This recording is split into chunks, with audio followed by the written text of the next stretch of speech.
हूँ doctor Asma. Welcome to magical doctor mom. तो आज की मेरी वीडियो में मैं बताने वाली हूँ 3 से 4 महीने के बच्चे में क्या वार्निंग साइंस होते हैं, क्या रेड फ्लैग्स होते हैं, कौन सी चीजें अगर बच्चा कर रहा है या नहीं कर रहा है तो उसे वार्निंग साइंस या रेड फ्लैग्स कहते हैं। तो ये पूरा वीडियो जरूर देखिए और अगर इसमें से कोई भी चीज बच्चा अगर आपका कर रहा है या नहीं कर रहा है तो ऐसे केस में आप इमीडिएटली जाके आपके डॉक्टर को मिलिए। जरूरी नहीं कि कोई बहुत बड़ा कॉज ही हो सकता है, पर ऐसे केस में आपको डॉक्टर को जाके मिलना जरूरी होता है। फर्स्ट है फीवर। तो अगर आपके बच्चे को 100 पॉइंट के ऊपर फीवर है तो ऐसे केस में घर पे मत बैठिए, इमीडिएटली जाके आपके डॉक्टर को मिलिए। हो सकता है कि बच्चे को सिर्फ वायरल फीवर है, ज्यादा कोई प्रॉब्लम नहीं है, पर फिर भी आपको ऐसे केस में डॉक्टर को मिलना ज्यादा जरूरी है ताकि वो फाइंड आउट करे कि वायरल है या बैक्टीरियल इन्फेक्शन है। क्योंकि वायरल है तो नॉर्मल पैरासिटामोल देंगे, पर अगर बैक्टीरियल इन्फेक्शन की वजह से फीवर है तो बच्चे को एंटीबायोटिक देना बहुत ज्यादा जरूरी है, वरना आगे जाके बच्चे को निमोनिया भी हो सकता है। तो अगर बच्चे को 100 पॉइंट के ऊपर फीवर है तो इमीडिएटली डॉक्टर को जाके मिलिए। जब बच्चों में फीवर होता है तो बहुत बार उन्हें फेब्रल सीजर्स होते हैं, जिसे नॉर्मल लैंग्वेज में कहते हैं बच्चों को फीट आई। तो जरूरी नहीं है कि अगर बच्चों को फीट आए तो उनके मुंह से झाग निकले या वो हाथ पैर टेढ़े ही करे। जो न्यूबॉर्न बेबीज होते हैं, छोटे बच्चे होते हैं, उनमें जब फेब्रल सीजर्स आते हैं तो वो उनकी आंखों को एक ही जगह पे रखते हैं, कंटिन्यूसली एक जगह पे स्टेयर करते रहते हैं। कुछ बच्चे आंखों को रोल करते हैं, घुमाते हैं, कुछ बच्चे सिर्फ एक हाथ को ही मूव करते रहते हैं या एक ही पैर को मूव करते हैं। तो इसमें से अगर कोई भी चीज आपको आपके बच्चे में नजर आ रही है या फिर इससे अलग कोई चीज नजर आ रही है जो बच्चा रेगुलर बेसिस पे नहीं करता है और सडनली फीवर में कर रहा है, तो ऐसे केस में भी आपको इमीडिएटली डॉक्टर के पास जाना जरूरी है। नेक्स्ट पॉइंट है कैन नॉट लैच, यानी बच्चा प्रॉपर्ली दूध नहीं पी पा रहा है। बच्चा अगर अच्छे से पहले दूध पीता था पर अब वो अच्छे से दूध नहीं पी पा रहा है, बॉटल के निप्पल्स को या आपके निप्पल्स को अच्छे से होल्ड नहीं कर पा रहा है और दूध पीते वक्त उसके मुंह के साइड से दूध निकल रहा है या वो ठीक से पी नहीं पा रहा है, तो ऐसे केस में भी आपको डॉक्टर के पास जाना जरूरी है।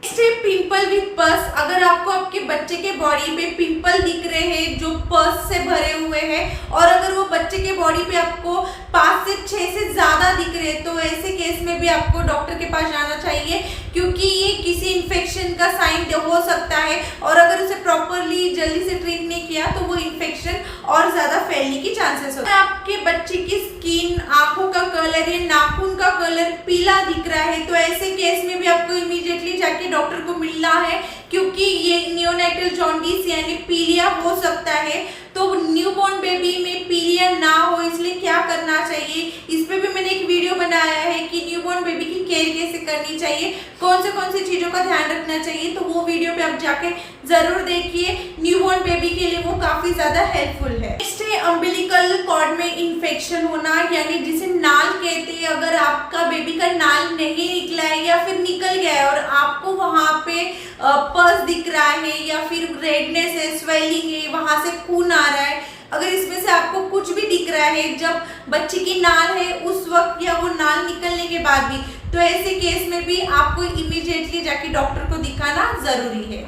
नेक्स्ट पॉइंट है ब्रीदिंग। तो अगर आपको दिख रहा है कि आपका बच्चा जैसा हमेशा ब्रीथ कर रहा है वैसे नहीं कर रहा है, उसे ब्रीदिंग में डिफिकल्टी हो रही है या फिर बच्चा बहुत जोर जोर से ब्रीथ कर रहा है, बहुत जोर जोर से सांस ले रहा है या फिर ब्रीदिंग के एंड में, सांस लेने के एंड में कोई आवाज आ रही है जिसे ग्रंटिंग या मोर्निंग साउंड कहते हैं, तो ऐसे केस में भी आप इमीडिएटली बच्चे को लेके डॉक्टर के पास जाइए। अगर आप नोटिस कर रहे हैं बच्चा जब 2 सांस के बीच में 10 सेकेंड से ज्यादा गैप ले रहा है तो ऐसे केस में भी बच्चे को आपको डॉक्टर के पास लेके जाना बहुत ही ज्यादा जरूरी है।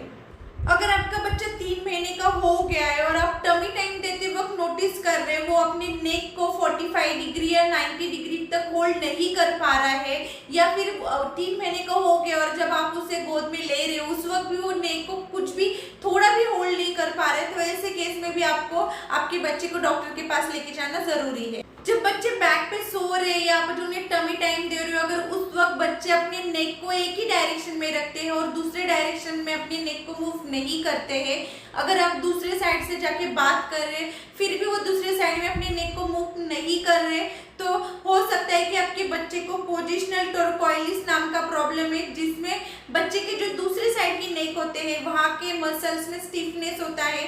तो ऐसे केस में भी आप पहले ट्राई कीजिए कि दूसरे साइड से बैठ के उससे बातें कीजिए, और अगर फिर भी वो दूसरे साइड में अपनी नेक को मूव नहीं कर रहा है तो ऐसे केस में भी आप आपके बच्चे को इमीडिएटली डॉक्टर के पास लेके जाइए। अगर अपने बच्चों को स्वेडल नहीं किया है, बांध के नहीं रखा है, तो आप नोटिस करोगे बच्चे अपने हाथ पैर को कंटिन्यूसली मूव करते रहते हैं। तो अगर आपको दिख रहा है कि बच्चे के हाथ या पैर में स्टिफनेस है और वो हमेशा के जैसे अपने हाथ या पैर को मूव नहीं कर रहा है, किसी एक साइड का हाथ या एक साइड के पैर को, तो ऐसे केस में भी आपको इमीडिएटली डॉक्टर को जाके मिलना जरूरी है। अगर बच्चा कोई लाउड नॉइज, बड़े आवाज को रिस्पॉन्स नहीं कर रहा है, बड़ी आवाज सुन के अगर वो हंस नहीं रहा है, डर नहीं रहा है, वो कुछ भी रिस्पॉन्स नहीं कर रहा है, तो ऐसे केस में भी आपको इमीडिएटली जाके डॉक्टर को मिलना जरूरी है। अगर बच्चा 3 महीने का हो गया है और अब वो आपको देख के स्माइल नहीं कर रहा है, आपके साथ आई कांटेक्ट नहीं कर रहा है, ऐसे केस में भी आपको जाके डॉक्टर को मिलना जरूरी है। क्योंकि जो ऑटिस्टिक बच्चे होते हैं वो उनका जो सोशल डेवलपमेंट होता है वो काफी स्लो होता है, वो जल्दी स्माइल नहीं करते, आई कांटेक्ट नहीं करते। तो अगर बच्चा 3 महीने का हो गया है और वो स्माइल नहीं कर रहा है, आई कांटेक्ट नहीं कर रहा है, तो ऐसे केस में भी आप जाके डॉक्टर को मिलिए। हो सकता है कि आपके बच्चे को ऑटिज्म का प्रॉब्लम हो। अगर आपका बेबी 3 महीने का हो गया है और अगर आप उसके सामने से टॉयज को मूव कर रहे हो और वो उस डायरेक्शन को फॉलो नहीं कर रहा है, एक ही जगह पे देख रहा है, लेफ्ट राइट, अगर आप टॉय करने के बाद वो अपने आई को मूव नहीं कर रहा है, नेक को मूव नहीं कर रहा है, तो ऐसे केस में भी आप जाके डॉक्टर को मिलिए। ये सारे डेवलपमेंट है बच्चों के, 3 महीने तक ये सारी चीजें बेबी ने करना चाहिए। अगर वो नहीं कर रहा है तो कोई प्रॉब्लम हो सकता है, तो ऐसे केसेस में आपको डॉक्टर को जाके मिलना जरूरी है। मैंने एक वीडियो भी बनाया है कि 3 महीने तक बच्चों में क्या क्या डेवलपमेंट होते हैं, क्या क्या माइलस्टोन वो अचीव करते हैं, वो भी जाके आप चेक करिए। अगर उसमें से भी कोई चीज आपका बच्चा नहीं कर रहा है तो ऐसे केस में भी आप जाके आपके डॉक्टर को इमीडिएटली मिलिए। आपको मेरा वीडियो कैसे लगा ये कमेंट बॉक्स में जाके मुझे ज़रूर बताइए। तो प्लीज़ मेरे चैनल को लाइक कीजिए, शेयर कीजिए, सब्सक्राइब कीजिए और बेल नोटिफिकेशन को जाके क्लिक कीजिए ताकि न्यू वीडियोस आने पे आपको पता चले। Have a good day. Thank you for watching.